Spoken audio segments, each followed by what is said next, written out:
Hello and welcome to Starting Points, where one thing leads to another.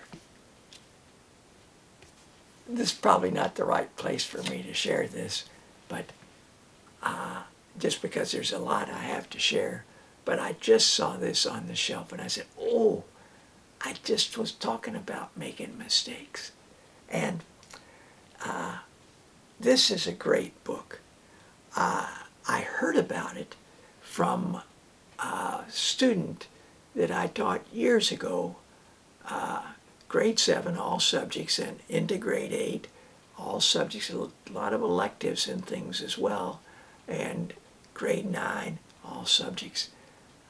So some students I taught for those 3 years, and this friend, great friend, told me about this book, and it is wonderful.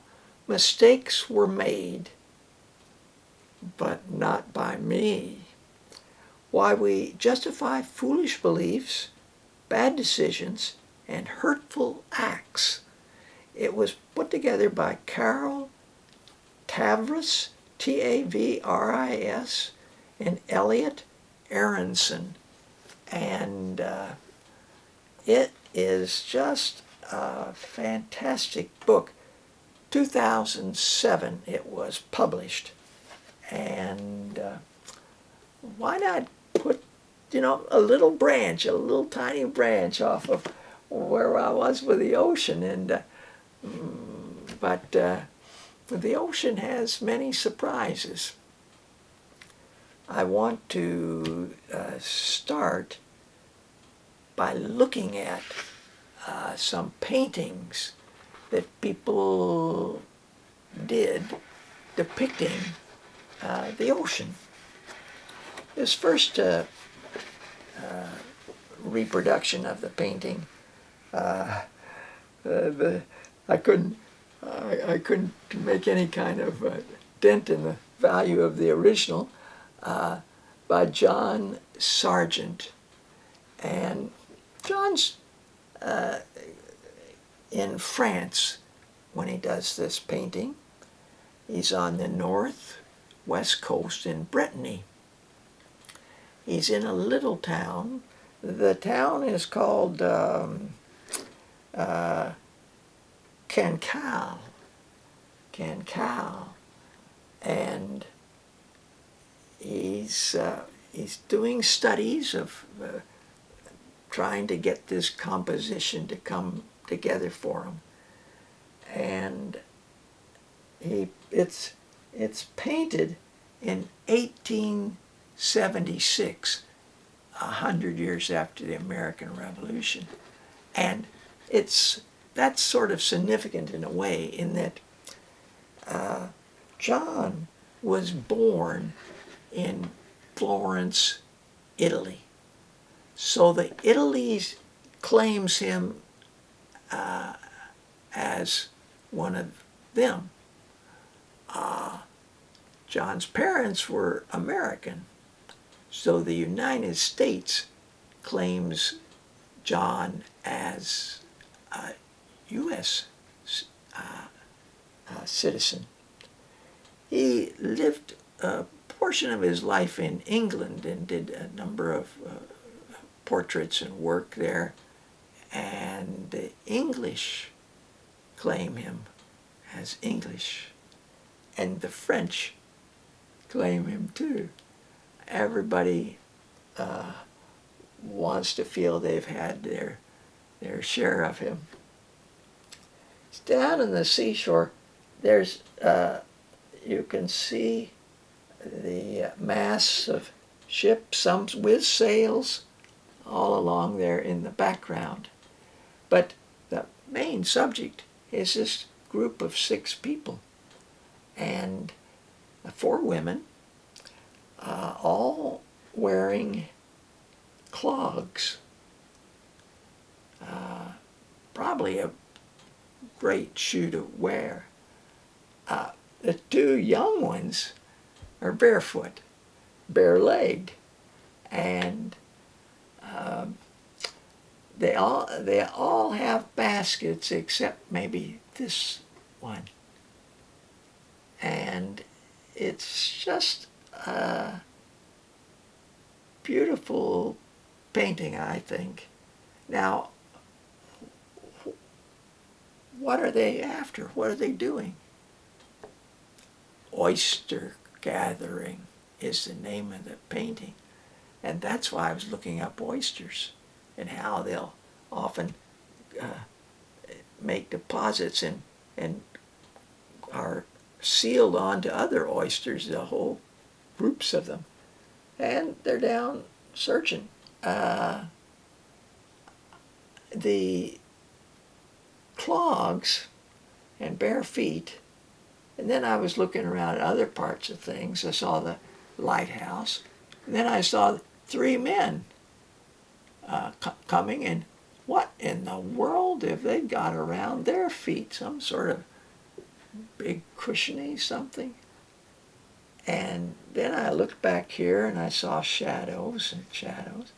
Shadow here because the water gets sort of changed into a little darker blue here. It carries over.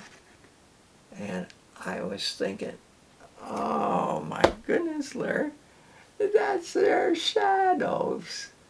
And, well, been looking at lighthouses in a while. So they had a lighthouse there on the coast. The amount of land, of shore, to the amount of sky looks to me to be about equal. I point that out because the next painting is quite a bit. That ratio has changed a fair bit. This was done by a French painter. Did it about 10 years after Sargent did his painting. And his name is Eugene Bodin. And it could have been the same beach, perhaps, just didn't show this rise of land and the lighthouse and all, because there's indications that there's mass of ships and some sails and out there, and it's low tide, and people have maybe been gathering things and collecting. Maybe a bit of the dress and wear is the same. So perhaps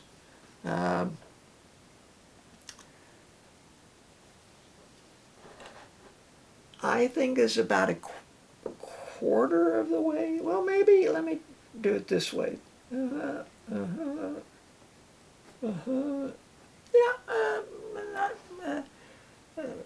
About 70-30.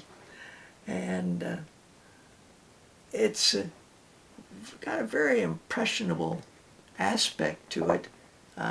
Something of the reflections off the water, but the sky is something. And I point out the sky because the sky, if you're a fisherman in the ocean, sky's an important indicator. You've got to keep track of what's going on up there in the sky.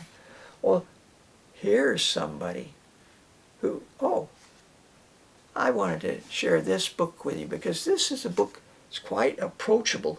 It's called Carnation, Lily, Lily, Rose, the story of a painting. It's got paintings and photos and all of John Singer Sargent. Hugh Brewster put it together. And I'd wanted to share this when we were looking at gardens and flowers, but I couldn't put my hands on it at that point. So I've got an excuse to share it now. So this now from the is again people having to search for food. Doesn't always come easy, and this is by a famous painter that George Caleb Bingham, who went to the frontier and did a number of recognizable paintings if you were to look them up. There's the keel boat. This is on the Mississippi.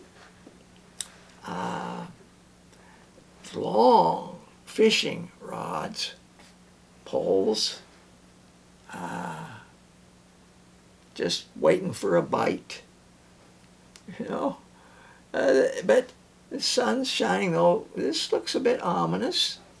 And high rocks onto the water right here. There's a stick wedged in the rocks, and coming down from that's a rope, so maybe they've tied their fish on that, leaving it in the water to keep them cool. Sunshine. I don't quite know where the sun is, but it seemingly is here, casting light on things. I think this is a dog, but I'm not positive. So there's a lot of things I'm not positive about, but and certainly make mistakes. This now is Winslow Homer, and it's up in Maine. He settled up in Maine and spent a lot of time painting up there. These are the first ones are watercolors. This is a watercolor of trout leaping, and he gave it the title of Leaping Trout. And this next picture, and I just quickly check here and see what he called this one. He called it the Dory. And the men have that southwester slick hat where they can look out and the rain flows down and doesn't run right down their neck. And they look like they've brought up some traps. I don't know enough to say what it is. Could be lobster. And this is a net they're hauling in. And he's looking somewhere maybe to keep an eye out for what's going on in the sky. This painting is called Breezing Up. Weather looks pretty, the sea looks a little choppy in that watercolor. Here, it looks sort of choppy too. And it seems to me that perhaps it could be a grandpa with a grandson and two friends, or some combination. Maybe they're all grandsons. And they've gone out, it says Gloucester on the side there. In big ship, this is a small ship with a small anchor. And they're relaxing. They've caught some fish. And it's a nice day for it. Again, the horizon line is down here, and you've got maybe a third down and 2/3 up, something like that. Nice sun, highlights. This is oil painting. Now, the anchor reminds me that for the last little while I've had some pictures up here, and one of them, they're both by postcards of done by Winslow Homer. This one's pulled up on the high beach, and it's a huge anchor and for a bigger ship. Now, this is a painting where there's a little story behind it. The title's called Fog Warning.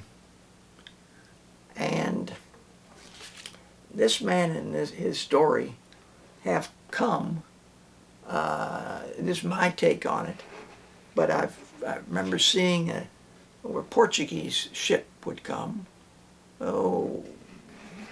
back in the 1900s, and then dories would be lowered into the water, and fishermen would set off into different places in an area where they have traditionally found cod. And the water looks a bit rough, but way in the distance is the ship. And he's keeping an eye on it because of these ominous darkened sky there. And the title of the painting is Fog Warning. In the film I saw, based on early footage, fog came in, and anybody that hadn't gotten back to the ship was, for all sense and purposes, lost at sea. If they tried rowing, they would not be sure what direction they're going. So if they go rowing this way or that, it's hit and miss. You just don't know where you are. I don't think there were foghorns. There might have been bells that they would ring, but that could be hard to know where you were. So a real danger.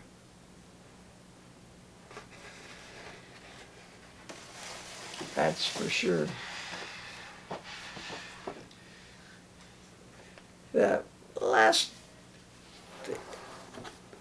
is a reproduction of a painting called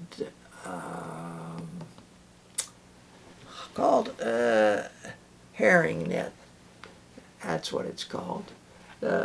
These help to keep it afloat. The net's down, and they're hauling it in. There's just a hint of a ship and a mast and another sail and a mast in the distance. They got their slickers on and their southwesters, but boys, that looks pretty rough sea there, and even right up close the waves are pretty dramatic and not an easy living. Well, thanks for joining me. Until next time, bye for now.